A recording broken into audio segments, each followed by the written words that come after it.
So how do you look at the deleted messages on the iPad? Let's talk about it. If you're new on this channel, make sure you subscribe so you don't miss videos like this one. So essentially, you have few options here. Like you can open up the Messages app as usual, and at the top we should have a little filtering icon. So it looks kind of like a funnel in here, so you can tap on it and see some other things, like other categories of the messages. And one of them should be the recently deleted.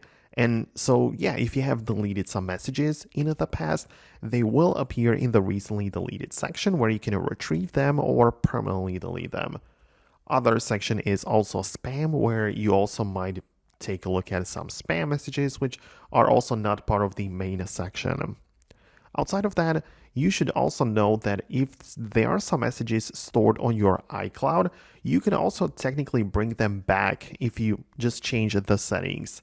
So you can also go to your settings app, tap on your name at the top, go to iCloud, and then select the messages. You can see that in my case, I have 312 messages or even more synced to my iCloud account. And if I want those to appear on my iPad, I need to click on a sync now. But of course, ensure that at the top you have the use on this iPad toggle enabled.